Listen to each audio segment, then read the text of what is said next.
ఓం నమో వెంకటేశాయ.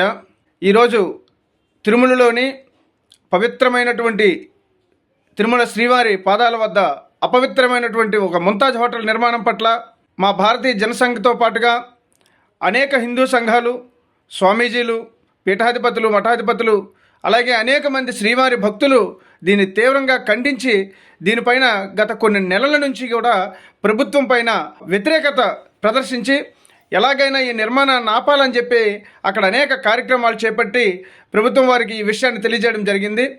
దానికి స్పందించి మొన్న గత వారం క్రితం తాత్కాలికంగా నిలిపివేస్తామని ప్రకటన ఇచ్చినటువంటి ప్రభుత్వం ఈరోజు రాష్ట్ర ప్రభుత్వం దిగొచ్చి ముంతాజ్ హోటల్ పూర్తిగా నిర్మాణం ఆపివేస్తున్నామని చెప్పేసి సీఎం చంద్రబాబు నాయుడు గారు ఒక ప్రకటన చేయడం జరిగింది.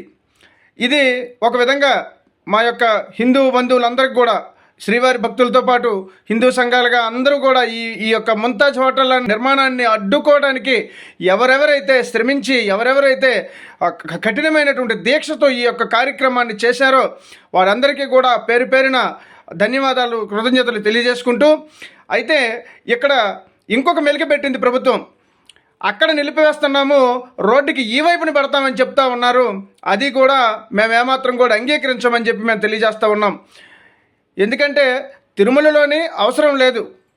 తిరుమల ఒక పవిత్రమైనటువంటి పుణ్యక్షేత్రం కనుక అక్కడ 7 స్టార్ హోటల్స్, ఈ స్పాలు, బార్ల యొక్క నిర్మాణం అంత అవసరం లేదు కనుక దయచేసి ప్రభుత్వం ఇప్పుడు హిందువుల యొక్క మనోభావాలను గౌరవించి ముంతాజ్ హోటల్ నిర్మాణాన్ని రద్దు చేయడం చాలా మేము హిందువుల యొక్క విజయంగా భావిస్తున్నాం.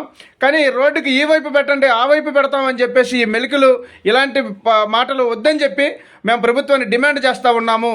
ముంతాజ్ హోటల్ను రద్దు చేశారు, రద్దు చేసేయండి. కావాలంటే మీరు వేరే ఎక్కడైనా ఏ ప్రాంతంలోనైనా ఇవ్వండి అనుమతులు, అంతే తప్ప తిరుమలలో మాత్రం ఎట్టి పరిస్థితుల్లో కూడా ముంతాజ్ హోటల్ అలాంటి ఒక ముస్లిం హోటల్ నిర్మాణానికి, ఆ స్టార్ హోటల్ నిర్మాణానికి ఎట్టి పరిస్థితులు మీరు అనుమతి ఇవ్వకూడదని చెప్పి ఈ యొక్క వీడియో ద్వారా హిందువులందరి తరఫు నుంచి, శ్రీవారి భక్తులందరి తరఫు నుంచి కూడా మేము డిమాండ్ చేస్తూ ఉన్నాము.